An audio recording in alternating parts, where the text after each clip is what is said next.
Chilling tales for dark nights.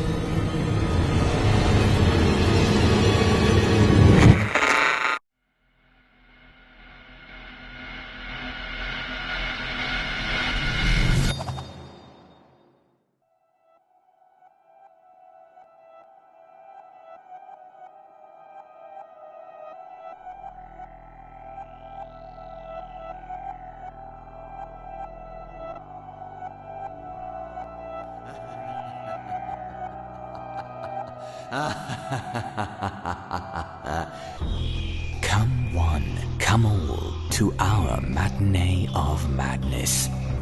Partake in this theater of the mind. Welcome to the Simply Scary Podcast, Season 1, Episode 12.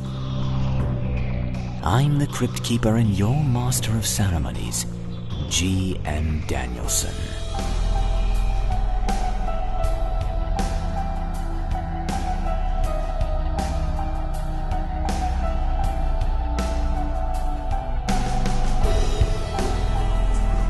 Movies like Arrival, Contact, and E.T. attempt to convince us that our first meeting with extraterrestrial beings will be a cerebral, enlightening experience. They assure us that we have much to learn from each other, and that it will be an encounter between conscious, sentient, and benevolent minds. However, other films like Men in Black or Hitchhiker's Guide to the Galaxy paint a positively heartwarming, humorous picture, implying our interactions will eventually become routine. Even the more menacing movies like Independence Day or Alien attempt to assuage our fears by showing us thrilling adventures coming from our encounters.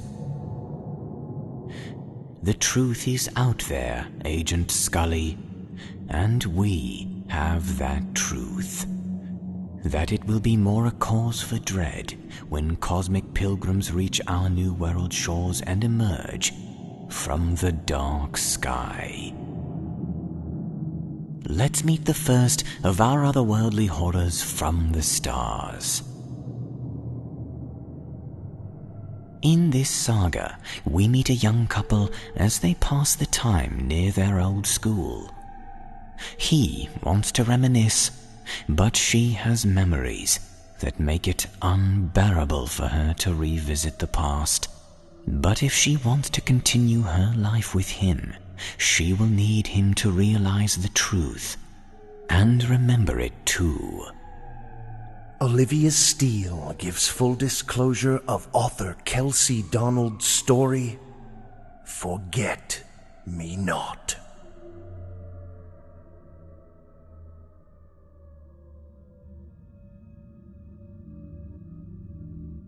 It was another beautiful day. The sun shone brightly overhead as I lay on the cool, crisp grass, staring up at the blue sky. Blue flowers speckled the hill, swaying in the soft breeze.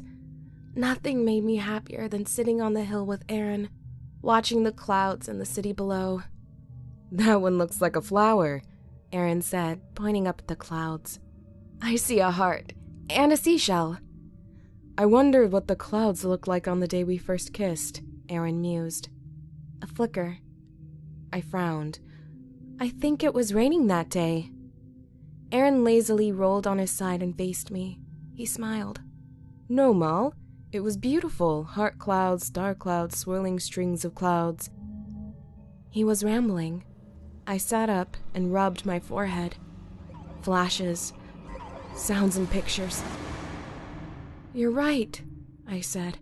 "It wasn't raining then. It rained the last time we kissed. The day we broke up." "Broke up? We never broke up." Aaron traced circles in the air with his fingers and sighed happily. The sun was blinding now. I squinted my eyes against the glare. It was getting painful, boring through my eyes into my skull. I collapsed on the hill. Memories. Flooding in like a bursting dam. This isn't right. "We did break up," I insisted through gritted teeth. "I remember now. You left me in the rain. I ran home. Mom had the news on. That was the day of the first sighting. Sighting of what? What am I missing? I raised a hand to shield my eyes from the sun. Dust billowed up around me, and the soft cushion of grass now felt dry and gritty. It was the day. The day. A final snap. Everything falls into place. The day they arrived. A blink, and my vision cleared. Everything cleared as the fog lifted from the crevices in my mind. I kept my hand in front of my eyes as the sun glared down at me. No, it wasn't the sun. It was a searchlight overhead. The dust whipped into a frenzy as the craft circled above us. I froze. Who arrived, Moll? Aaron seemed unaware of the roaring aircraft above us. It was all I could do not to run screaming. I clamped my teeth down on my hand and tasted blood. Seconds seemed like hours.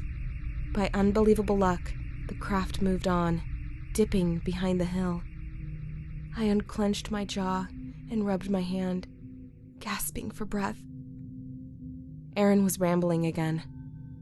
Blue sky, robin's egg blue, cornflower blue, cobalt, caddet, and sapphire. I got to my feet. We were on the hill behind the school, although it looked very different than I remembered. It had been our meeting place, back when we were dating, that is.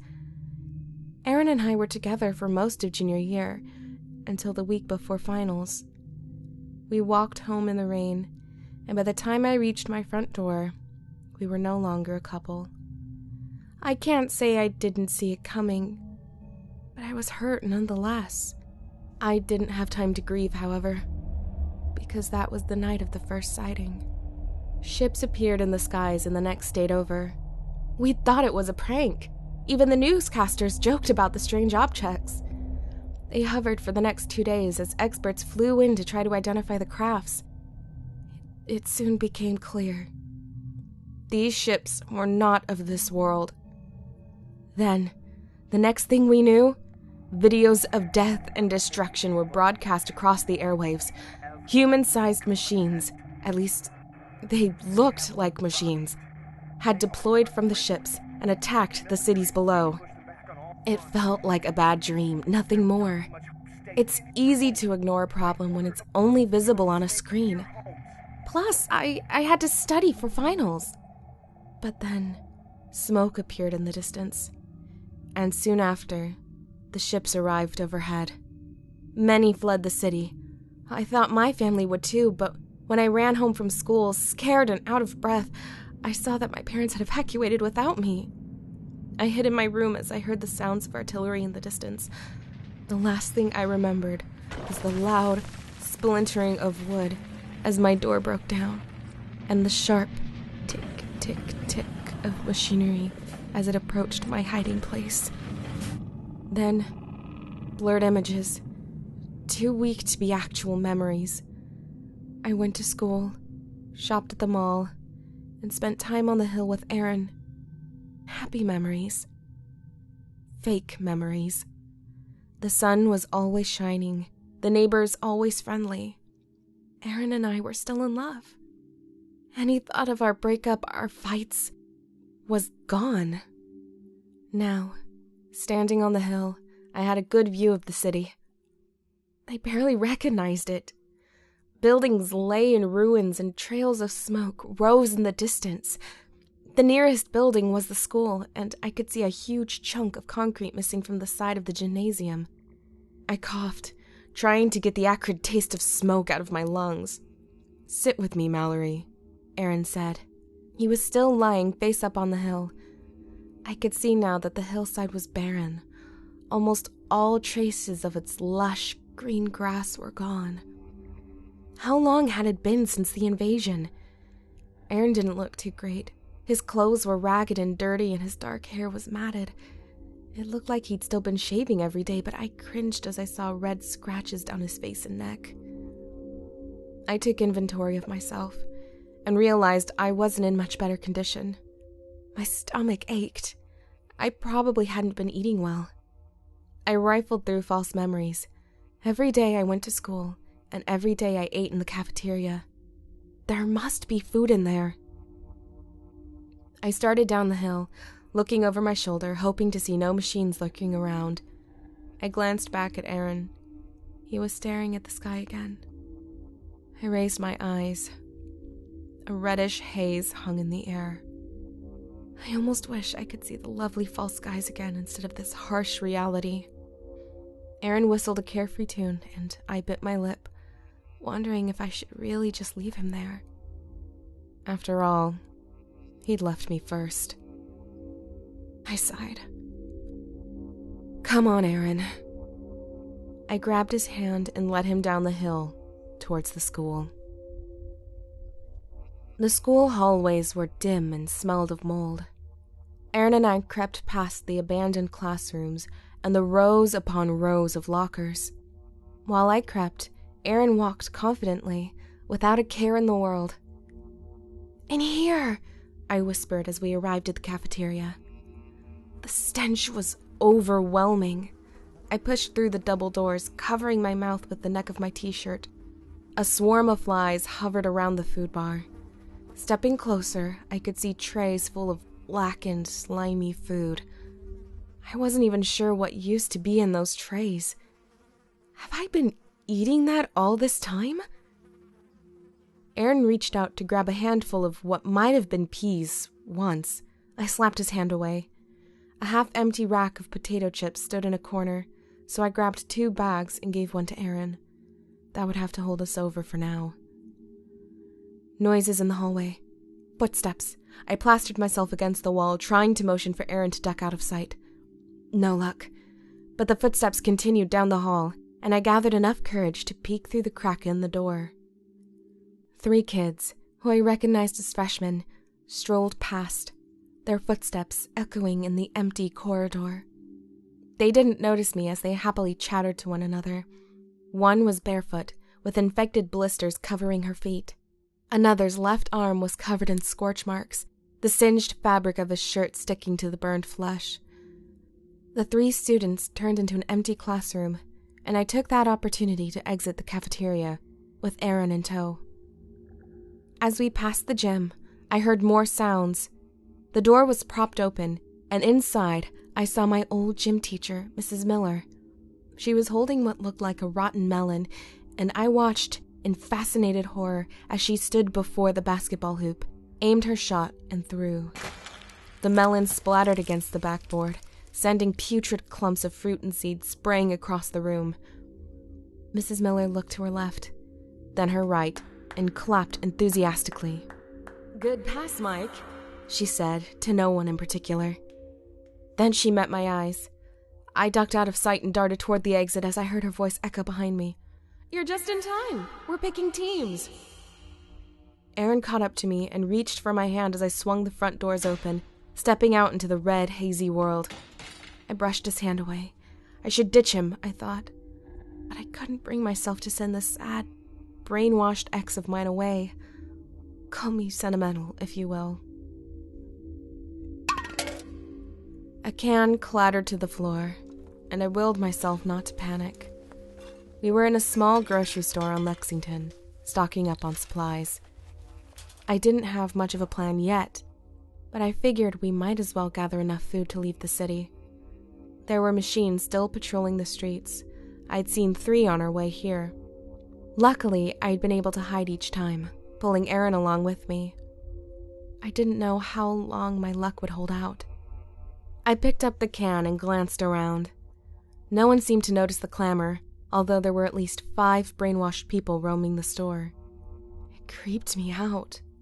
They walked like they were in a daze, performing their usual tasks as they went about their day, unaware that their world had been flipped upside down. I shuddered to think that I'd been like that too. What made me snap out of it? The floor creaked behind me and I jumped. Spinning around, I saw it was a middle-aged man wandering through the aisles. I took a deep breath and steadied myself, trying to calm my pounding heart. "You're free, aren't you?" the man said. I looked at him warily. "Yeah, I'm talking to you," he said. His voice was clear and steady, low, but not a whisper. You're not brainwashed like the rest of them, are you? Relief flooded through me. I'm not alone.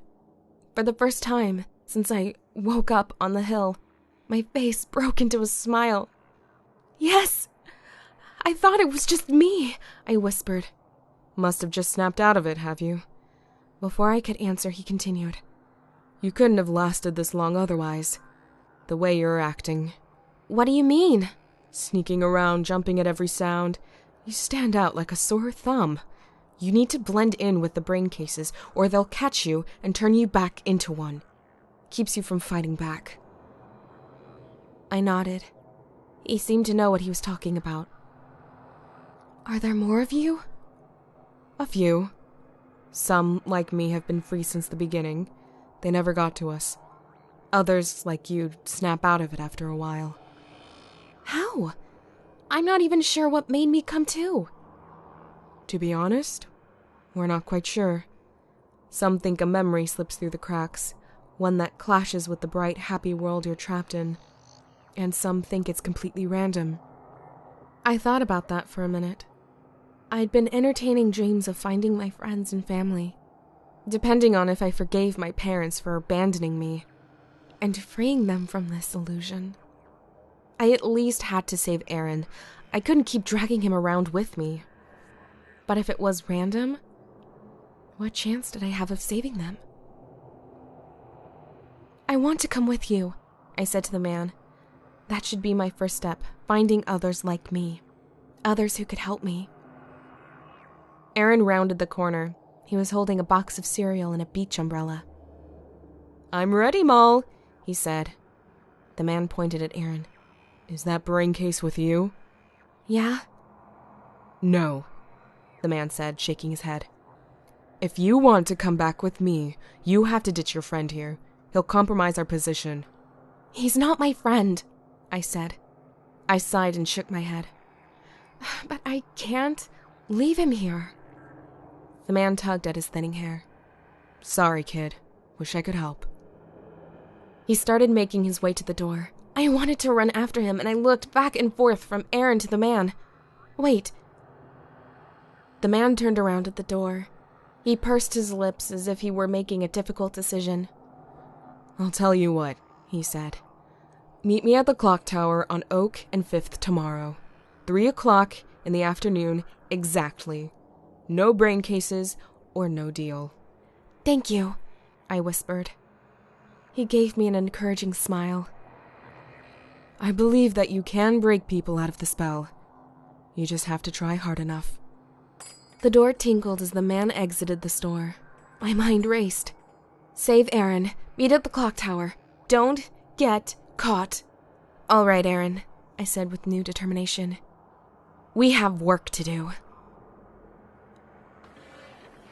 I heard it before I saw it. The sharp, steady clicking of metal against sidewalk. A machine, a jagged assortment of black metal shapes, advanced toward us on spindly appendages. I fought against the instinct to flee, remembering what the man, the one who'd been free, had told me yesterday. You just need to blend in. The machine was just over a block away. Between us, an older gentleman ambled out of an alleyway. He was holding a leash, dragging something behind him. I gasped when I saw it was the long-dead corpse of a small dog. The man took no notice of the machine, even when it approached him and lingered by his side. I couldn't be sure, but it looked like the machine was inspecting him, watching for any unexpected reaction. The man reached down to pet the decaying dog. My stomach churned as I saw a patch of fur slip right off the corpse and fall to the ground. Good boy, the man said. The machine seemed satisfied and continued on its course, towards Aaron and me. Aaron didn't take notice as it hovered around him, but I did. My heart raced and I broke out into a cold sweat. The machine must have decided Aaron was no threat, because after a brief look at him, it turned on me next. For a second, I stood completely still. It took me a moment to realize that that was just as suspicious as running, so I willed myself to move forward, one foot after the other. Aaron was strolling ahead, and I matched my footsteps to his. The machine followed. A bead of sweat ran down my face, but I kept my face passive. My eyes straight ahead. Please, let this work. Please, let this work. Finally, the machine moved on, making its way down the quiet street. Once the sounds of the machine faded away in the distance, I grabbed Aaron's arm. We were close. We crossed the street, and I led him around the side of the building, into the shade of a large marquee. A few of the letters had fallen off, but I knew what the sign said. Morning Star Cinemas. There were others like us, the man had said, others who were free from the illusion brought on by the machines. I could join them, but I couldn't bring Aaron. Not unless he was freed. I thought I could snap him out of it if I could only get him to realize the bright, happy world he saw was a lie. If I could just unlock an unhappy memory, I thought, I could bring the lie crashing down. I had until 3 o'clock to free Aaron and meet the others at the clock tower. Do you remember this place? I asked. Aaron idly glanced up. Are we going to the movies? Yep, we're going to the movies. It was dark inside the theater, and I was glad I brought a flashlight from the store. The lobby looked eerie, the beam of light glancing off the glass sides of the popcorn maker in the back of the room. I made my way down the dark hallway and crept into the nearest theater. Aaron followed. There was a hole in the ceiling. I had no idea if it was caused by the machines or by our own forces, but it let a welcome ray of light into the room. I could see the hazy red sky above. As we entered the theater, I heard a low muttering coming from the seats. Half a dozen people sat in the rows of seats, their vacant expressions trained at the empty screen. A quiet laugh echoed through the room, multiplying as each of the audience joined in. I shuddered at the eerie chorus. That's my favorite part, one person said, and I could only imagine what illusion-induced film was playing in his mind. Aaron and I took a seat in the back of the theater, where we'd always sat on our dates. I was thinking of one night in particular, so I sat to his right, just the way it'd been. Do you remember when we came here the night before homecoming? Shh, you're missing the previews. I ignored him. The movie we were going to see sold out, so we chose another. I shifted in my seat so I was facing Aaron. He wouldn't meet my eyes. He just stared ahead at the screen with an empty smile on his face. That was the only time I'd seen you cry, I said. It was just a movie, sure. But I know you felt something. Something sad and hurtful. Aaron laughed. Watch this part, Mallory. It's great. Aaron, please, you have to remember. I searched for his face for the slightest flicker, a sign that something real made it past the illusion. Just one sad memory, that's all I needed. Aaron chuckled louder, and it rippled through the rest of the audience. I put my hands over my ears. There had to be another way, a worse memory. You must remember this, I said. We were in Aaron's backyard. There was a swing set and a trampoline, though Aaron probably hadn't used them in over a decade. The trampoline was broken. Its once taut cloth surface lay tattered on the ground. I wasn't sure if that was from the machine's destruction or if it had been like that for some time. Aaron stepped inside the trampoline's metal frame and began to jump on the bare dirt below. You fell off the trampoline and broke your arm when you were 6, I reminded him. You told me it was the worst pain you'd ever felt. Jump with me, he said. I'm soaring so high. Small plumes of dust rose where his feet hit the ground with dull thuds. I shook my head in frustration. I wasn't getting through. With a glance at my watch, my heart sank. It was almost 2 in the afternoon. I had an hour to snap Aaron out of it and arrive at the clock tower, or go myself and leave him. Could I bring myself to leave him?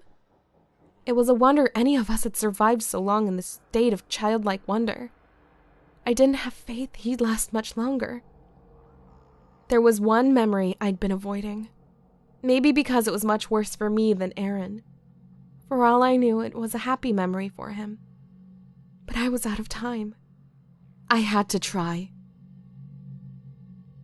As we neared the familiar street corner, I broke into a run. I stopped when I reached the street lamp, panting for breath. My throat burned and my mind filled with the painful memory of that day. It was raining. Aaron caught up, looking puzzled at my words. Before he could respond, I continued. We were walking home from school like we always did. We had been fighting again, worse than usual. I thought you'd leave and go home by yourself, but there you were, waiting for me. Aaron yawned. I'm tired. Can we go home? I grabbed him by the shoulders. You have to remember this. You stopped right here on this corner. It was pouring by then. You told me you didn't want to speak to me anymore, how you couldn't stand to even look at me. It was over, you said. It had been over for a long time. I fought back tears as the terrible memories, the ones I'd blocked myself with no help from the illusion, came rushing back. The fighting, the screaming, the manipulating. Neither one of us had been faithful, but neither one of us deserved it. Aaron had broken up with me, but I pushed him to it. I didn't have the guts to do it myself. You said you hated me, I was shouting now. And then you kissed me. How dare you not remember that? A single raindrop fell from the sky and landed on my cheek. I looked up, just as the skies opened up and water fell from the heavens. Just perfect. But when I looked back, Aaron's face was wet, and not from rain. I cautiously leaned forward, my heart pounding, and kissed him. How dare you not remember that? The sound of machines drawing near. The noise mingled with the sudden onslaught of rain, but I didn't pay any notice. Mallory? Aaron's voice was barely a whisper. What's going on? It worked! He looked so lost, and for a moment, every awful emotion I had been feeling was wiped clean. The clatter of machinery grew louder. I saw Aaron's eyes grow wide, and I realized there was no time to explain, no time to convince him to stay calm and stay free. Wait until you can't see me anymore, and then go to the clock tower. There will be friends there to help you, I whispered in his ear. I'm sorry. I think he said something in return, but I was already running down the street. I blew past the machine and heard a mechanical whir as it picked up speed and followed me. I ran faster than I ever had before and thought, maybe I'll actually get out of this one. That thought vanished as I turned a corner and nearly crashed headfirst into two other machines waiting for me. Can't win them all. The grass felt soft against my back as I lay on the hill behind school. Blue flowers dotted the pristine landscape. Pretty clouds soared overhead, and I named their shapes aloud. There was no one to hear me, of course, but why should that stop me? It was another beautiful day.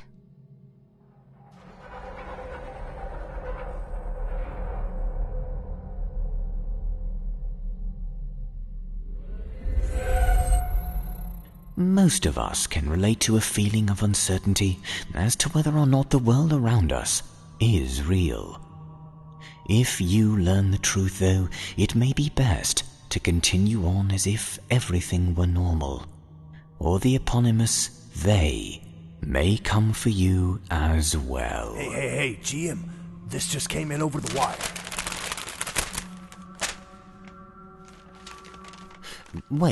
Wait. Attention, everyone. Achtung, Vnyamani. We have an incoming transmission, and it is our duty to share, so don't go away. We will return. And when we do, we'll see what returns with us.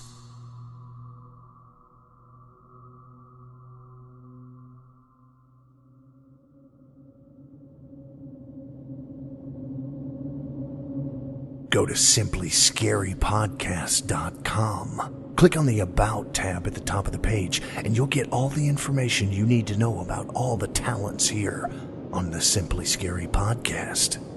And now, back to our show.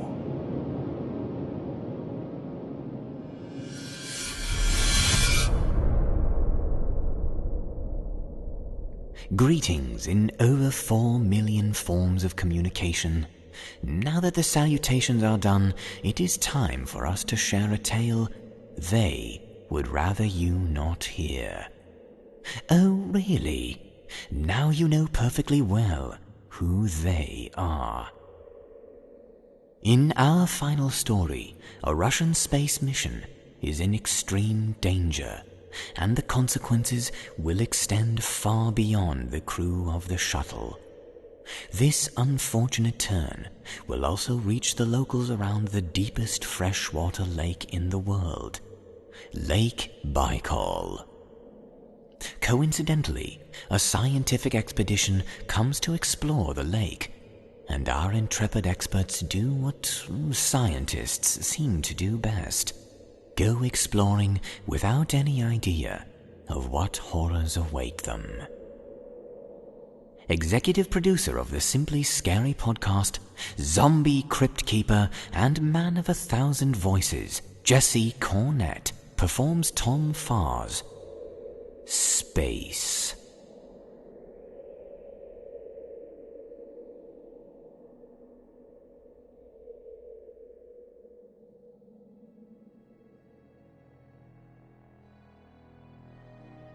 And all the insects ceased in honor of the moon. Jack Kerouac, Lonesome Traveler.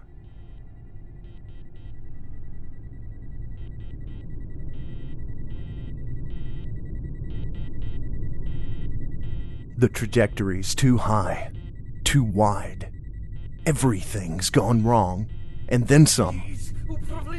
Kazakov shouts at the mission console and gesticulates manically, as though command can actually see him. They've fired the retro rockets and successfully re-entered Earth's atmosphere, but the superheated air and hot atmospheric gases have destroyed the internal wing structure, and now everything else is coming apart. There's auxiliary data and thermal stresses and compressed atmospheric gases, but Dyatlov knows that that's not what's going to kill them. The empty vault of cosmic waste wasn't so empty after all. It's the thing outside, riding the temporal winds of space and trailing phosphorescence like the trail of a comet that's going to eliminate their map. The deep vacuum of intergalactic space renders the keening shrieks and anemic hisses silent, but he can still hear them echoing off the walls of his skull.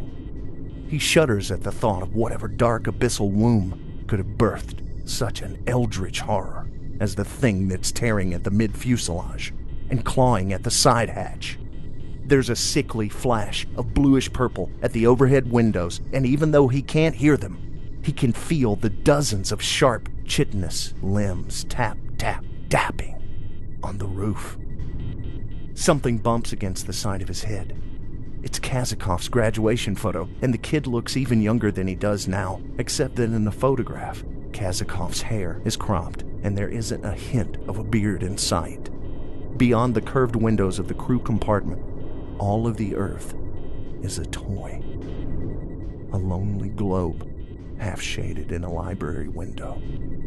All land and water and light and dark and more untraveled places than Dyatlov has hairs on his head. A terrible vibration shudders through everything, and he imagines the ablative heat shielding being peeled away, like the lid of a can of sardines. Gaining speed now, losing altitude. Never a good combination. That not-so-distant Earth stares unblinkingly, a cosmic eye of cyclopean proportions. Dyatlov wonders how the Vedernikov looks, plummeting through the cosmic vastness, leaving a twisted tail of shed debris in its wake. Then he thinks about what it is that's tearing the shuttle apart.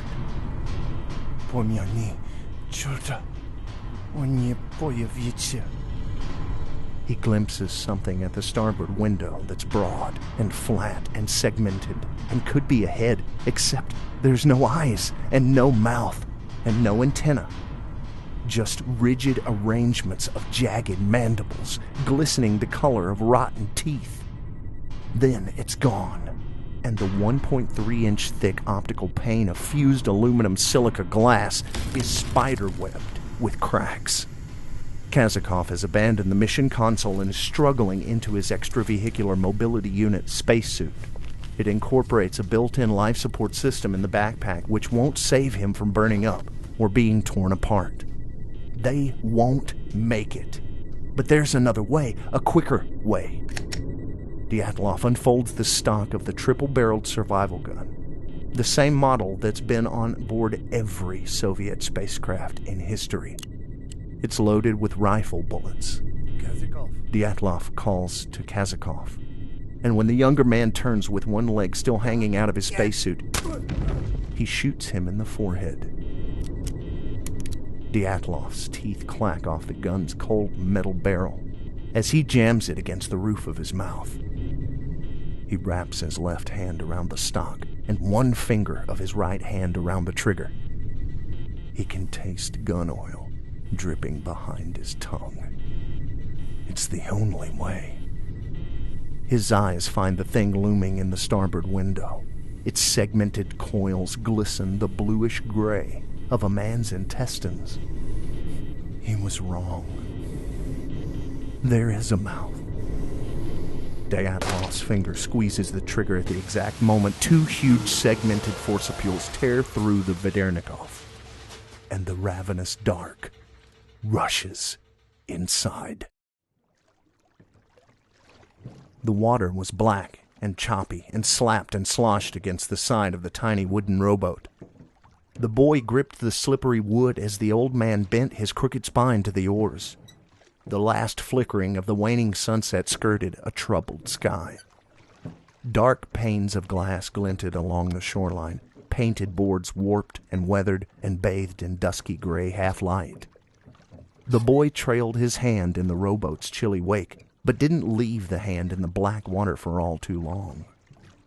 He gazed up at the large pale moon and wondered why it was so empty, then down at the other moon rippling and floating on the water. The boy blinked, took a sharp breath of raw and blistering air.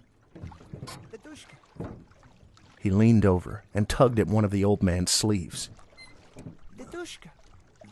The boy pointed to the spot below the surface where they'd seen the leggy snake. The old man unhooked the lantern from its pole and shone it where the boy was pointing. The water there gaped black and empty like an open grave.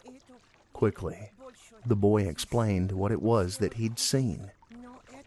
The old man's pinched face tightened, his eyes glimmering dully in their nests of wrinkles.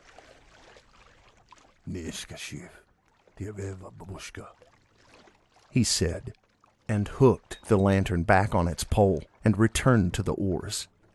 Don't tell your grandmother. The boy shivered.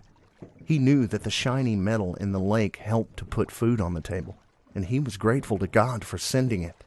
But he hated coming out here so close to full dark. He thought that the old man did too, because now he was rowing faster. The boy kept his hands out of the water until he helped the old man drag the boat up onto the stony beach. The lake was thick with gathering dusk. Blackness so deep it hurt the boy's eyes. He wound in the excess rope and fed the looped end through the center eye of the cleat at the rear of the boat. He turned for a final sight of the far shore, such as he could make out. And that was when he heard the soft splashing. No, not splashing. More like thrashing. And it was coming closer. The boy knew that there were seals in the lake because he'd seen them for himself, and the old man had told him that they were being hunted whenever they came on shore. But this didn't sound like a seal. The boy stared at the impossibly dark space between the shores, and the splashing that wasn't quite splashing continued. It was, he realized, the sound of a body slipping into the water, or slipping out of it. A lot of bodies, too, or one very long one. A leggy one.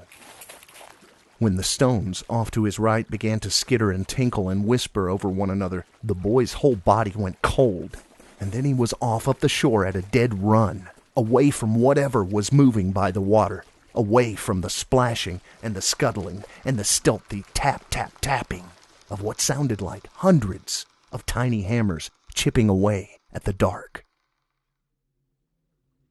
1/5 of all the fresh water on the surface of the world.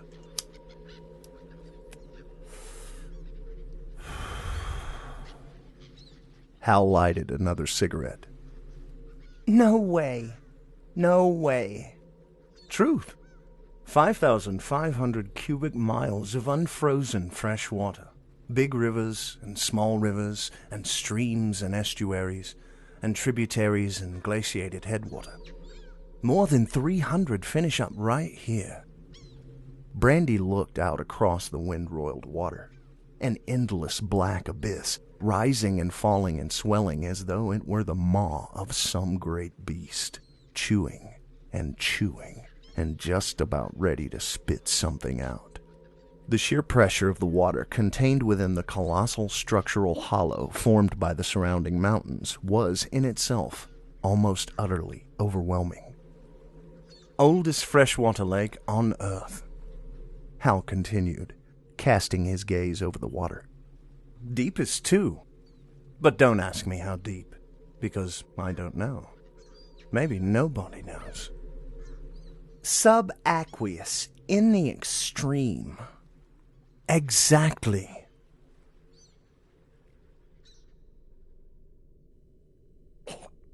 The old woman wrung her weathered hands in her lap, the wrinkles eroding the sun-darkened skin on her face, and cheeks deepened when she coughed. She spoke for a long time, and Anton translated. A long time ago, a boy lived by the lake. His name was Ityander.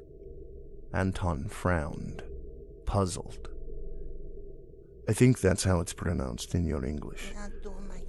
Anyway, Ityander loved the lake, and loved swimming in the water, and diving down below the surface. But one day, a monster from the deepest deep reached out and touched Ityander. And the boy became very ill. Anton turned to the woman and snapped something in Russian. She shook her head, scratched at the swollen, lit red lumps on her wrists and the inflamed backs of her hands.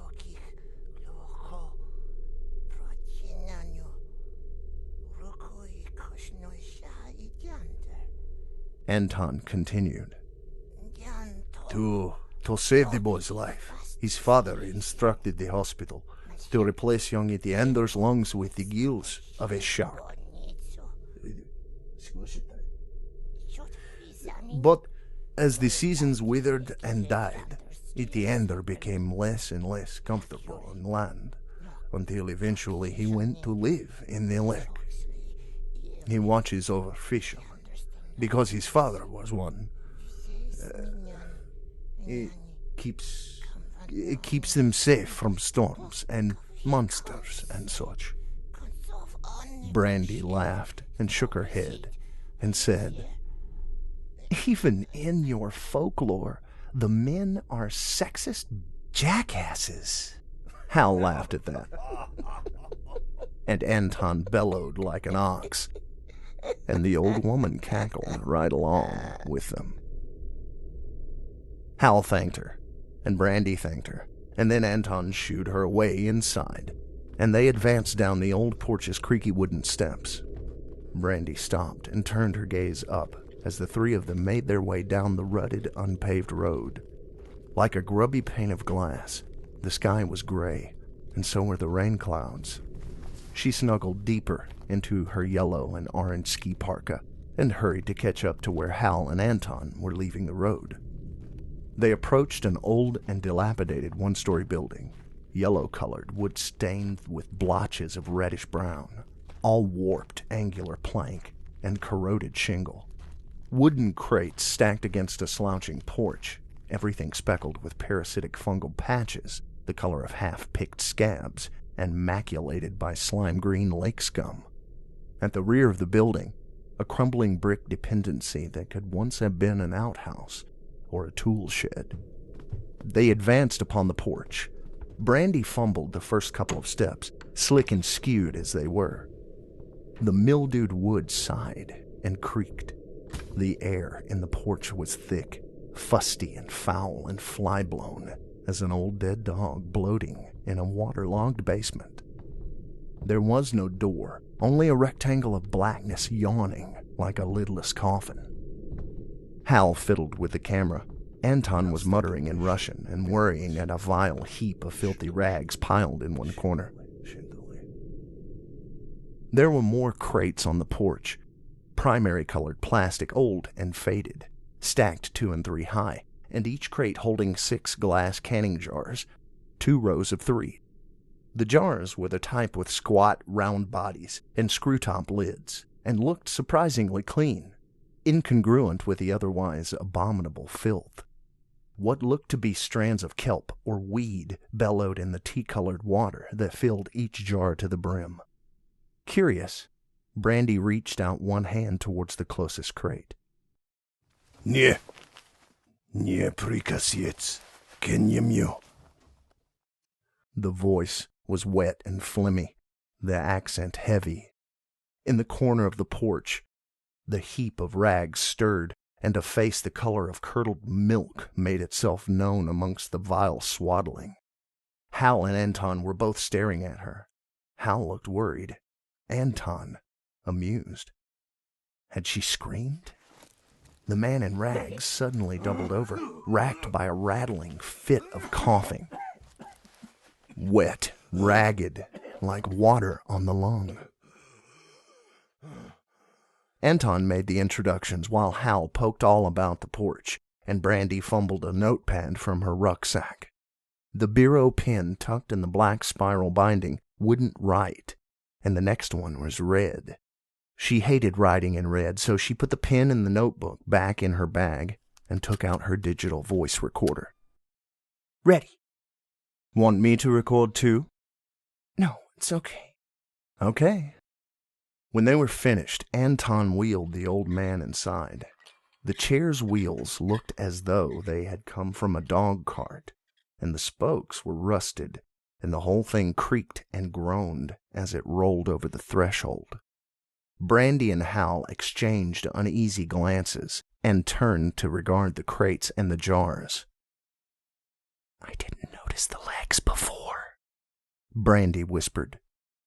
Hal had gone to watch the sun fall from the sky. Anton was eating. Brandy had taken the opportunity to transcribe the interview with the man in the wheelchair. Headphones in, she burrowed into her hispar combi-down, with her notepad resting on her thighs, and a biro in her hand, a blue one. The first time was when he was young, out fishing on the lake with his grandpapa.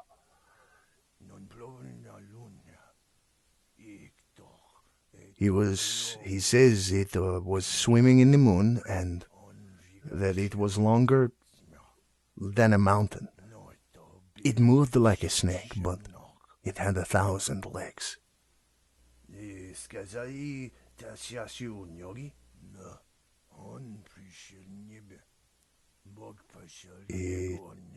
It came from the sky. God sent it to earth in a pillar of fire, like a spear from heaven. He won't tell me what that means.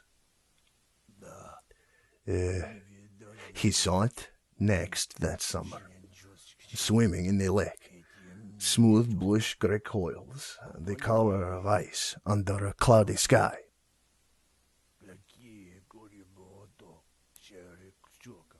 He says that's when he first realized that there was more than one. because the coils were too far apart. But he hasn't seen any of them swimming for years. They crawl on the bottom of the lake now. That's what he thinks. Da.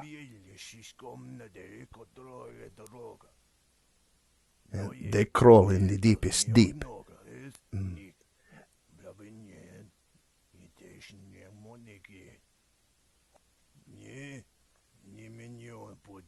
And that's why he catches the little ones.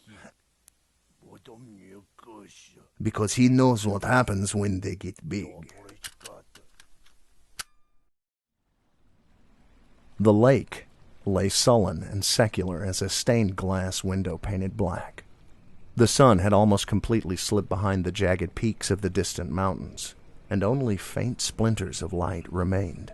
Scoters and gulls, and maybe even a sea eagle, flitted through the shadows, tiny black V-shapes spiraling in flashes of sunset. In the gathering gloom on the distant shore, a glint of gold, a blade of polished sunlight. Hal blinked, and when he looked again, nothing was visible there, save for the ever-deepening dusk. Brandy was putting her notepad away in her rucksack when Hal pulled back the tent flap and ducked through the low opening. One boot on and one boot off. He took off the other boot and left both boots under the small awning at the front of the tent, then zipped the flap back up and crawled into his Hispar 500 down. His sleeping bag was burnt orange. Brandy's was blue. They sat in silence for a few minutes, allowing the cold that had followed Hal inside to dissipate, their breath fogged in the air. Eventually, Brandy said, "Where's Anton?" "Drinking." "There's a surprise." "He's a good guy, Brand. He's also Russian." She giggled a little at that. Did you find a boat in the end?" I found something wooden with oars that aren't too badly cracked. It'll do." "Okay." What do you think the pillar of fire was, Brand?" "Not a spear from heaven." No, I guess not. "You can see the aurora borealis here in the spring and autumn equinoxes." But you don't think that's what it was? "No, I don't. I don't think it's what any of them were." Brandy unzipped her rucksack and took out a black leather notebook hiding amidst her battalion of notepads. She tossed it to Hal. His gloved hands proved barely dexterous enough to catch it. Tucked between the pages, yellowed and not-so-yellowed newspaper clippings, and torn-out pages from books, and handwritten notes on yellow legal pad paper. From the Siberian Times, 30th of March, 1983. Aliens underwater at world's deepest lake. Military divers encounter extraterrestrial swimmers at depth of 50 meters. They had too many limbs to be human, one source claims. From the Moscow Times, 27th of October 1974. Body of dead alien found in Buryation Lake. Experts discount possibility of a hoax. This is the real thing, former KGB scientist declares. From the London Times, 14th of April 1963. UFOs seen again at Angara River. Witness describes huge spider-like craft, says, "My God, it was terrifying." From the Scottish Herald, 10th of October 1989. 50-foot monster sighted in Russian lake. Rare sighting sends tourists fleeing in terror. From the Wall Street Journal, 27th of July 1998. Cold War diary describes huge UFO crash in 1953. Scientists baffled as to possible identity of enormous ring craft of tremendous size. From the Athens Messenger, 13th of October 2004. Giant Chilopoda could inhabit other planets. Entomologist denounces ideas of little green men. Declares the square cube law flawed. Evolutionary pressure will force gigantic arthropod growth, she declares. Hal flicked through the rest of the notebook, stopping at pages to which photographs had been taped.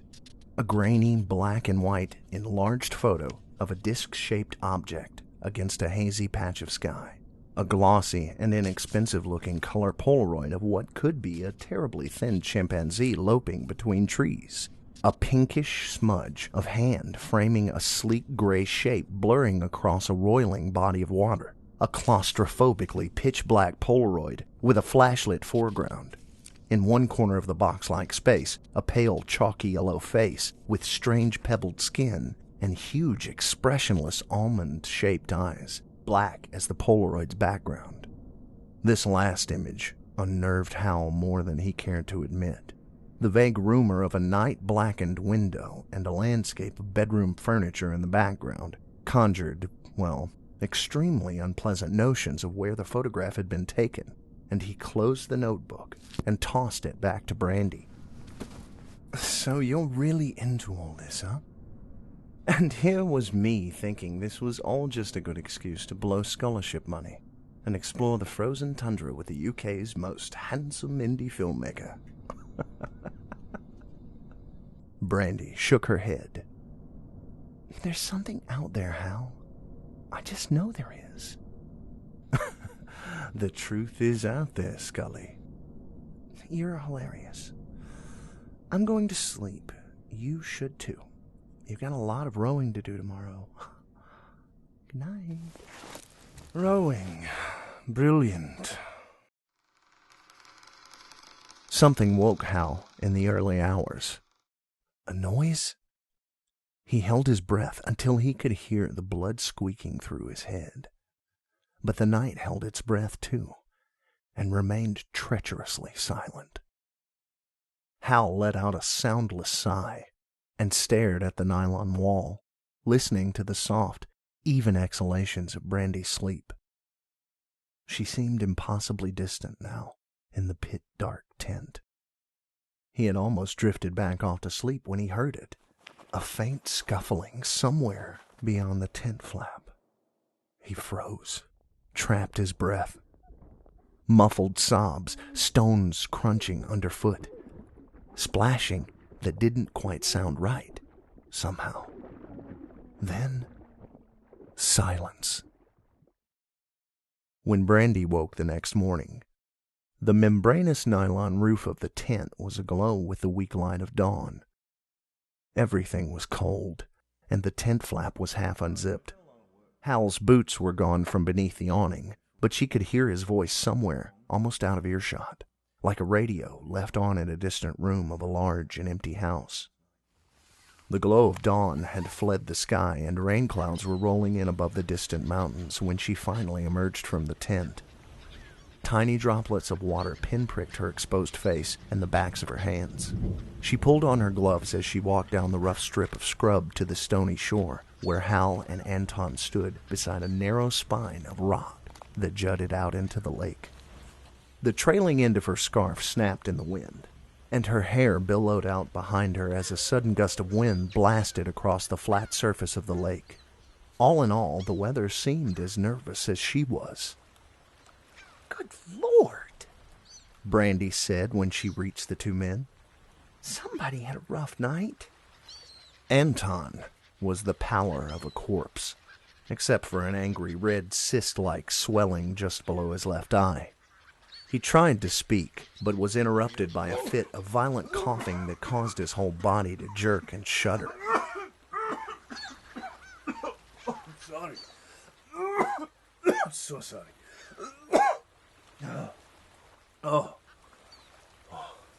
Pardon me. He slumped back down and was promptly racked by further coughing before he could properly regain his breath.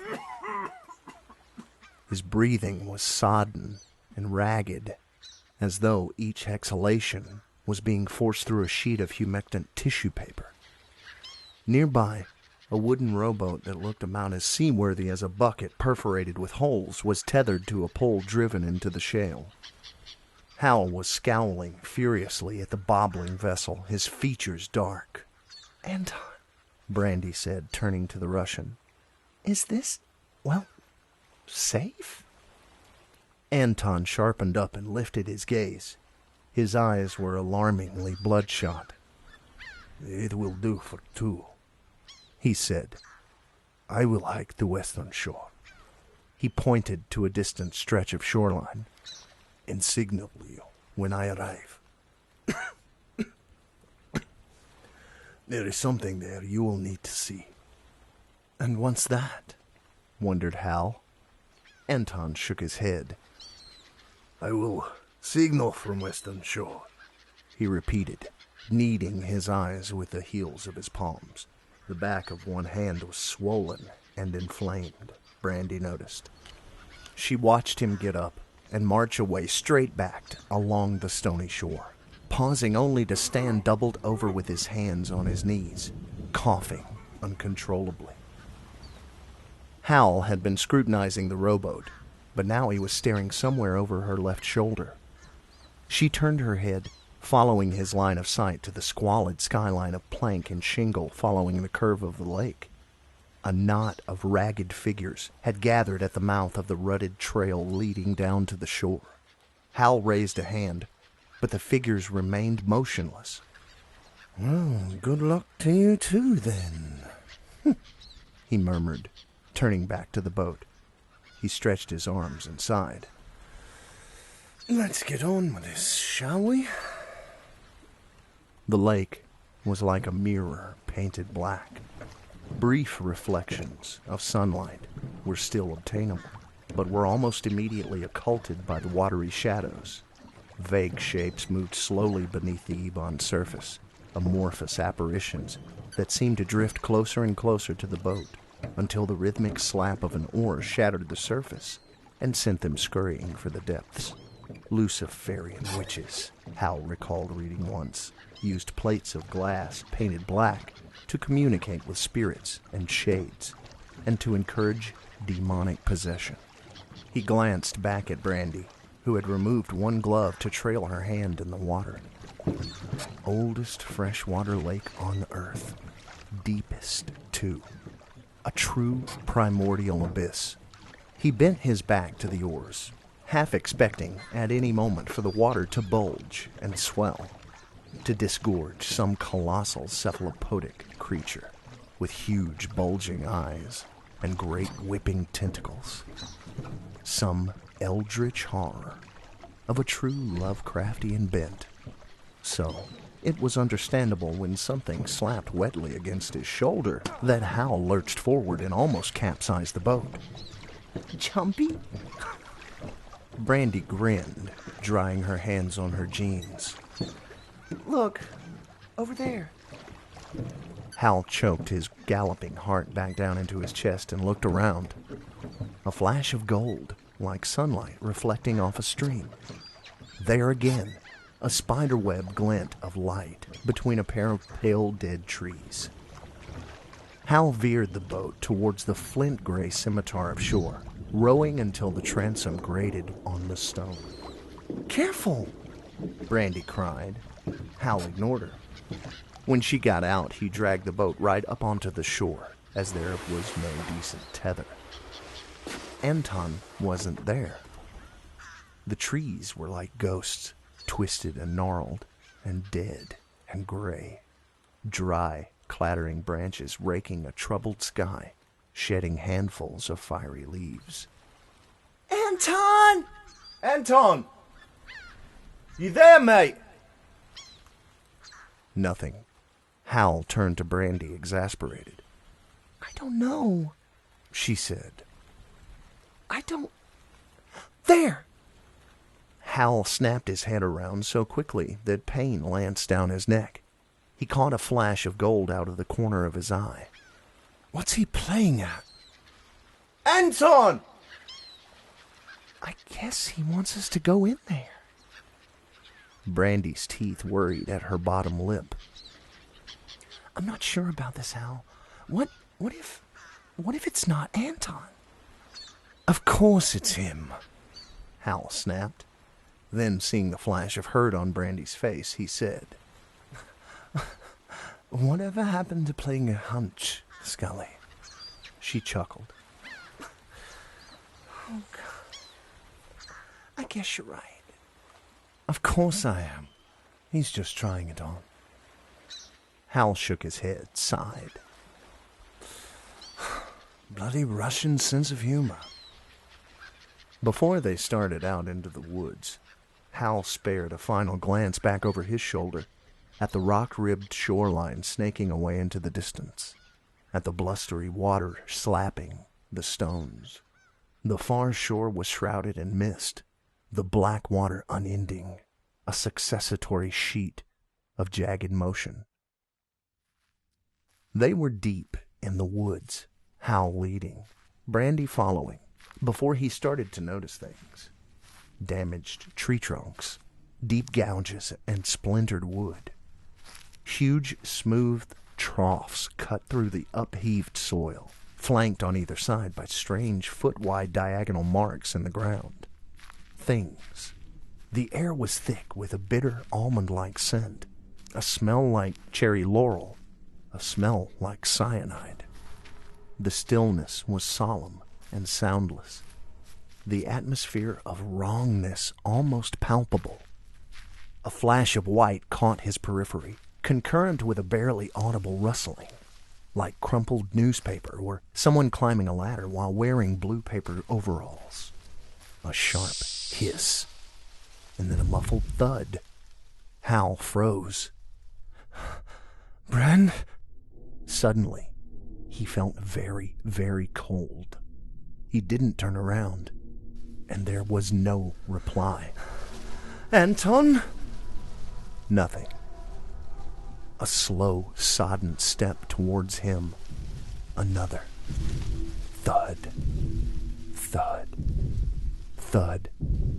It's RoboCop, he thought, and didn't know whether to laugh or scream or fall to his knees and sob, so instead he simply turned around. Beams of weak sunlight blinked between the trees, glinting on the ocular curve of a thick gold-tinted visor. Standing less than 4 paces from him was a figure clad in a bulky white pressure suit, with convoluted rubber joints at its shoulders, elbows, wrists, hips, knees, and ankles. Silver rings at the wrists and neck, probably for attaching gloves and a helmet. The suit was torn and ripped and faded, and thick with dust and filth. Beyond the figure, Brandy lay motionless on the ground. Thud. Thud. The soil sucked at the pressure suit's clunky boots. Hal stared at himself in the golden blank of the astronaut's face. Thud. And that was when the great fallen tree straddling a nearby ditch began to move. A huge dorso-ventrally flattened trunk raised itself from the ground. Smooth, segmented plates of chitin, the bluish-gray of frost-bitten flesh, suspended in a cradle of long, sharp limbs.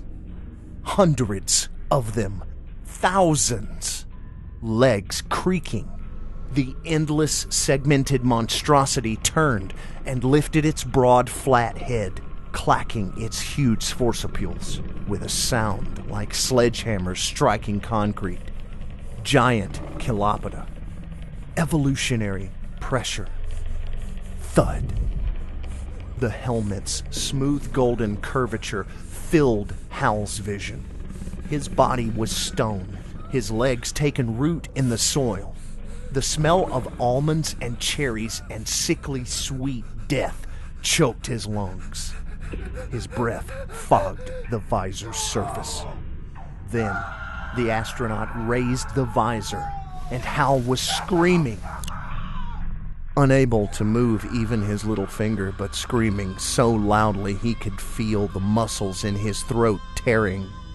Revealed in the claustrophobic space within the hard plastic helmet, a writhing bolus of centipedes.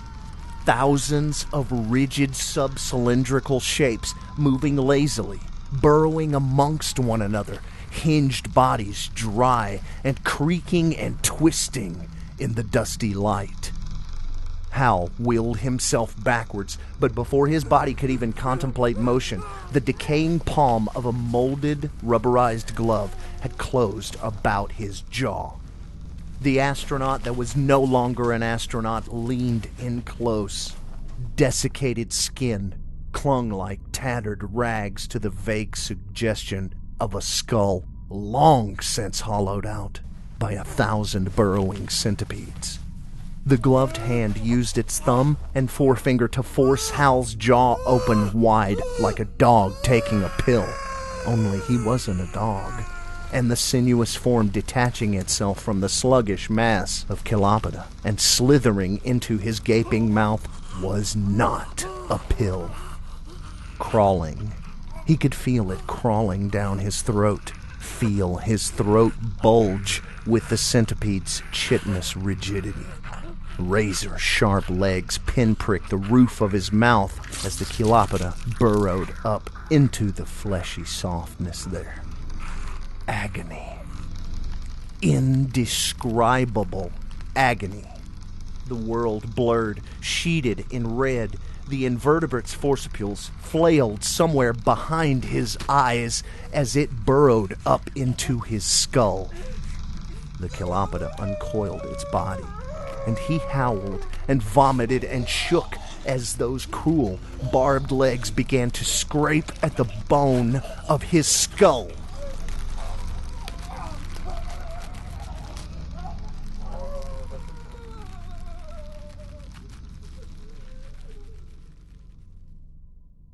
Brandy stares out of the plane's small window at the bleak gray landscape, flecked with dark bodies of water and studded with flinty gray crops of mountains. She sighs, involuntarily touches her bandaged head, the swelling around her eye socket.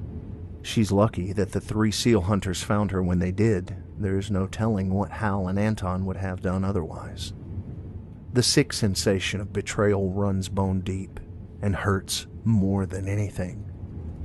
Suddenly, the scent of almonds filling her nostrils. Her stomach convulses, lurching wildly. She fumbles her seatbelt undone, apologizes to her vaguely irritated neighbor as she hurries to the box-like restroom. She locks the doors, falls to her knees, and vomits into the lidless toilet. She stands up and flushes the toilet and looks at herself in the mirror. Under the harsh fluorescent lighting, inspecting her cuts and bruises and bandages. Her jaw aches like the devil himself, and the roof of her mouth is sore and tender, inflamed like the backs of her hands. Slowly, gently, she eases her mouth open, wider and wider. Her jaw muscles creak like old leather. She tilts her head backwards until she can see her uvula in the mirror. For a split second, the light gleams on something smooth and shiny. Something the sickly yellow of rotten teeth. The dun bluish gray of a clouded winter sky.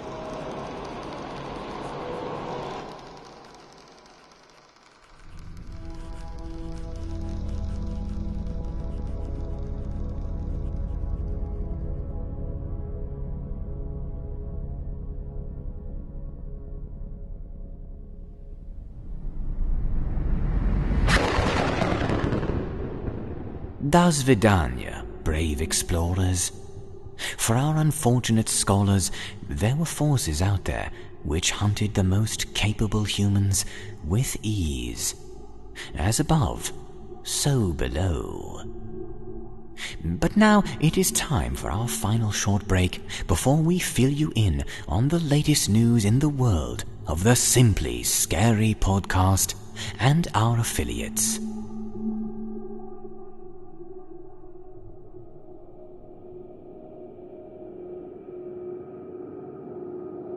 Hello, folks. It's me again.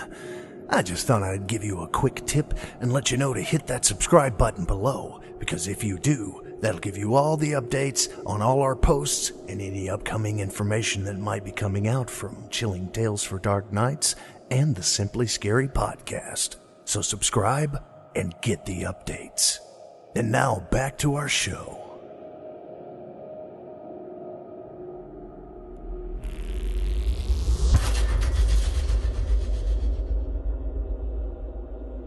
If you are a horror author and you like to do what we do on the Simply Scary podcast, reach out to us at contact@simplyscarypodcast.com for a free consultation on how we can help you produce audiobook adaptations of your work suitable for Audible and other related sites without bankrupting you. Disturb a brand new audience by bringing your written word to life today. If you're a writer who would like to have your story featured on the Simply Scary podcast, visit simplyscarypodcast.com, submit a story, and we'll see if you've truly written us a nightmare to behold. You can help the Simply Scary podcast and Chilling Tales for Dark Nights continue our epic productions while receiving access to hundreds of hours of material in the highest quality possible by becoming a patron after the show. Visit chillingtalesfordarknights.com/tour to take the tour and start spending your money on something you will really enjoy. Chilling Tales for Dark Nights and the Simply Scary podcast will soon be coming to Kickstarter. We will soon be launching a campaign to fund a fully animated video series. This series will feature your favorite performers, new and fan-favorite stories, plus famous talents we've hosted on Chilling Tales for Dark Nights, including YouTube creators like Markiplier. The series will feature artwork by David Romero, famous for the Simply Scary Speed Paint series on YouTube. Your support will also net you some incredible Chilling Tales and Simply Scary swag. So hit that subscribe button below to stay on top of the latest info as we take our channel to the next level. Now, my patient and hungry audience, it is time for our final event, where you get to be a part of our podcast. For our newest listeners, every episode we read one randomly selected review from our iTunes page during the broadcast. We also award this selected reviewer with a fantastic gift from Chilling Tales for Dark Nights. This episode's lucky winner is Anxiety Crow. Anxiety Crow writes, "This podcast is the best for scary stories. The stories and voice actors are top-notch. I wait impatiently every week for the next episode. I wish it was a daily podcast. I honestly can't get enough. Thanks a million for the feedback, Anxiety Crow, and cool screen name. If you would like to see even more episodes of our show weekly, keep your support coming, and be sure to leave us a review on iTunes, preferably 5 stars, to have your chance at getting your name read right here. It's that sort of encouragement that keeps us going through all hours of those simply scary, chilling, and dark nights. But Anxiety Crow, we need you to capture a screenshot of your iTunes profile page with that review pictured and send it to contact@simplyscarypodcast.com to claim your prize. Who will be next? Be sure to subscribe to us on iTunes, and it could very well be you. This is GM Danielson, thanking you for joining us for this episode. Remember, listeners, there's a very good reason alien reapers haven't landed yet. We're just not quite ripe enough to be harvested. We will see you next time when we show you there's nothing simple about being scared. Unless, of course, it is the Simply Scary Podcast.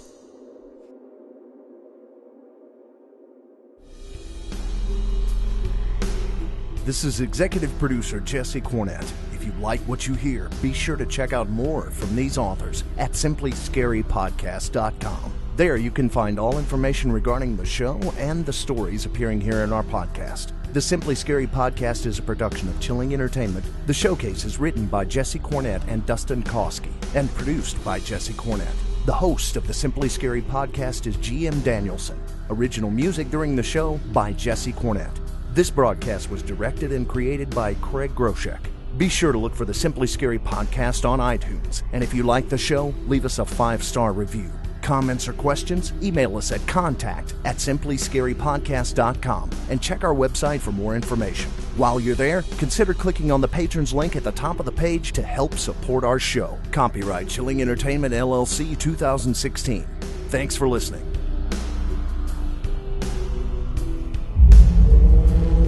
Chilling tales for dark nights.